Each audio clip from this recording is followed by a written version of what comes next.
Everybody, welcome back to episode 3 of What Were They Thinking in this series. I take licks that were very influential to me when I was learning how to play, and I break them down and try to get in the heads of the players who did it. Episode 1, Brent Mason, Hot Wired. Episode 2, Eric Johnson, Zap. Today, I'm going back to probably the first guitar player that really influenced me in a massive way.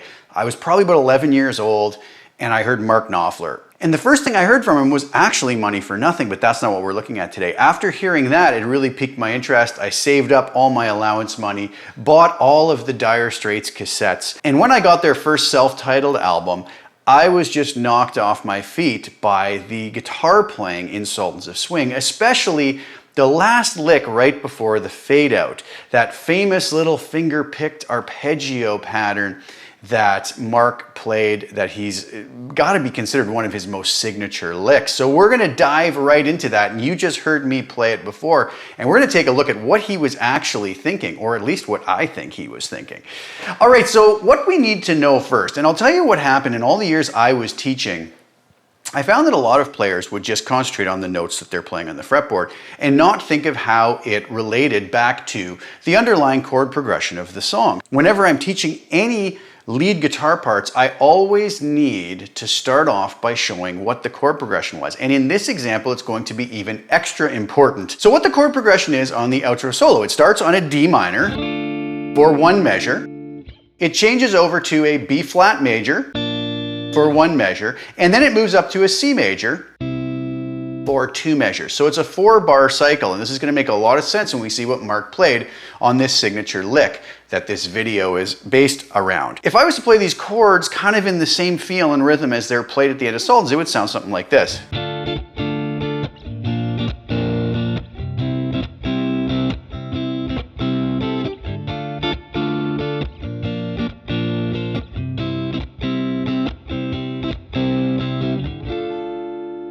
Mark does a beautiful job of playing over the various changes in the song all throughout with his fills, and it's no different in the final solo. So let's take a look at the first lick.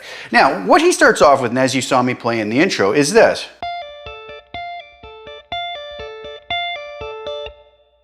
Now, we think, okay, we're in D minor. That looks an awful lot like it's coming from the D minor pentatonic scale. And it is in a lot of ways, but I really don't want to think of that in that manner. But Mark does lead into this final sort of signature lick with some beautiful pentatonic playing before it in the solo.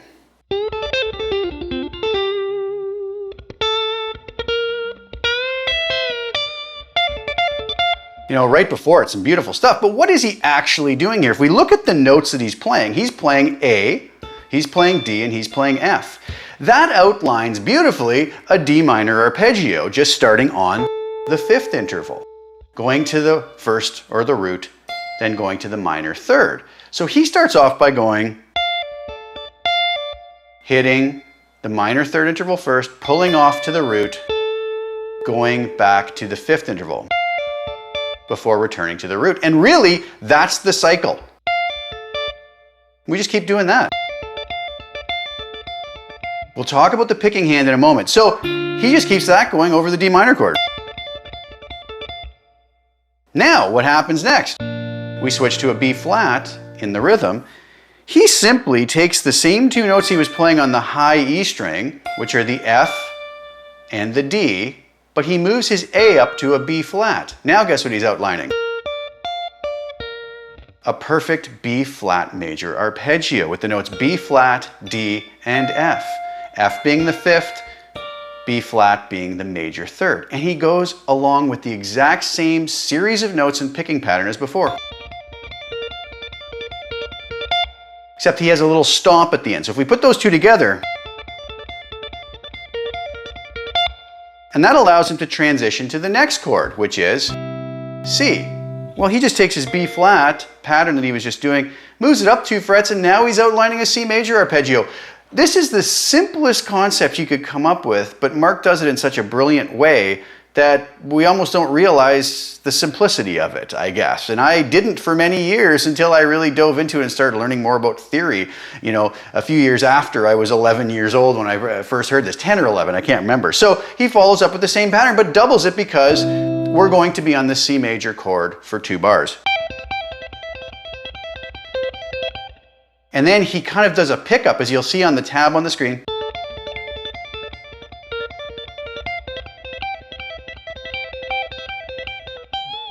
For leading into his kind of final little fade out.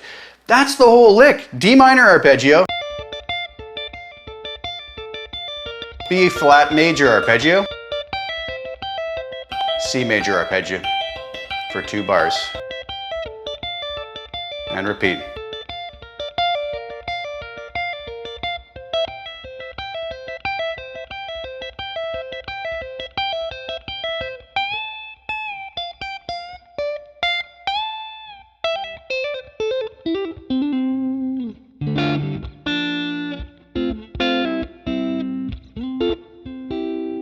And he plays some beautiful little chord parts, but I think the song is actually faded out by then. So the entire thing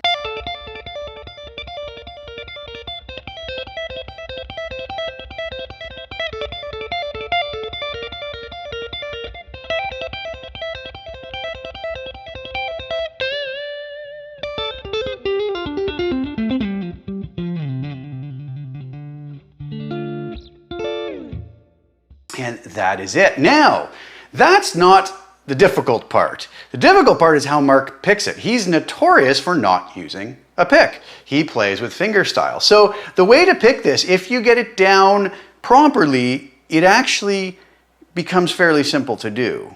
And you'll notice that in the tab, I notated the right hand fingering. Thumb being notated by a P. Now it's kind of weird because there's also a pull-off that's a P, but the right hand finger is going to be in italic. So P for thumb, I for index. If we carried that on, middle would be M and ring would be A, sort of classical guitar style right hand finger markings. I start off with my index finger, which I do change later as I go through this pattern, but you'll see how in a moment. So I hit with my index, and as I'm doing my pull-off, I have my thumb ready here on my 2nd string. I then hit the 1st string again with the index finger. This is the important part though. As that index finger here is going up towards the 2nd string, I follow down through to hit that same string again with my 13th fret with my thumb. So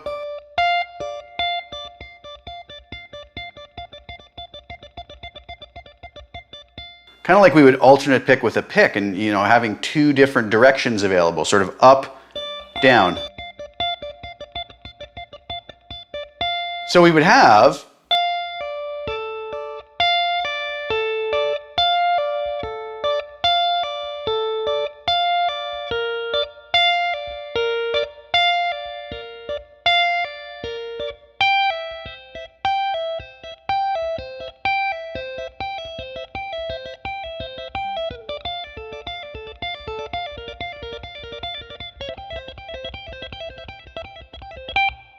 once we get that pattern going, it's really not that bad. So we start with the index finger, pull off thumb, index, and here's where the pattern really starts to repeat. It's going to be thumb, pull off, thumb, index, thumb, pull off, thumb, index, thumb, pull off, thumb, index, thumb, pull off, thumb, index, thumb, pull off, thumb, index, thumb, pull off, thumb, index, thumb, thumb, index, thumb, pull off, thumb, index, thumb.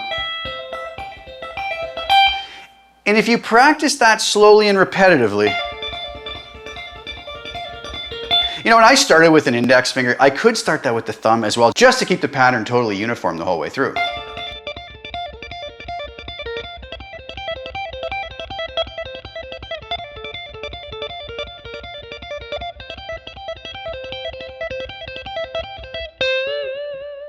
I just put that last bend in to resolve this, like he doesn't actually do that. So that is basically it. We're going over a D minor chord for a bar, B flat major chord for a bar, C major chord for 2 bars. He outlines a D minor arpeggio while the D minor chord is on, a B flat major arpeggio for the bar that the B flat is on, moves it up to a C major arpeggio and does that for the 2 bars that the rhythm guitar is playing C.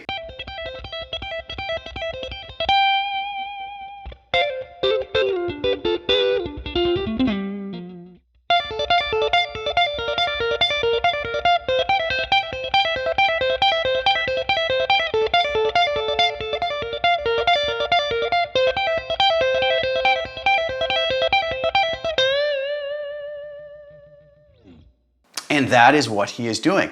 Practice our picking pattern like I showed it with this hand. Practice those little shapes and you'll be playing this lick up to speed with Mark in no time. And it really adds an interesting new technique to our repertoire if we aren't used to finger picking and if we aren't used to doing these little arpeggio shapes. So I hope you guys enjoyed that. That is by far one of my favorite licks and one of the most influential licks that I ever came across when I was very young and learning. And I hope that some of you got some inspiration from it, and I hope you guys can work it up to speed. I'm really not sure what the tempo Mark does it with. It's somewhere between 140 and 150. I don't know. I think I played it in the beginning around 140. But once you get that pattern down, it's really not going to be a problem to play that even faster. You're going to notice it'll become very effortless. So I hope you guys enjoyed that. Please share the video. I'm really enjoying doing this series. I've had a lot of great feedback from it, but please share it with as many folks as you can that you think would get use out of it. Please like the video, and I'm going to keep going with these. These are a lot of fun to do. Please subscribe to the channel. I'll have a lot more content coming out really soon. Hit the little bell notification to get notified when I put new content out, and I will be back really soon with some more. Thank you guys so much for tuning in. Ciao for now.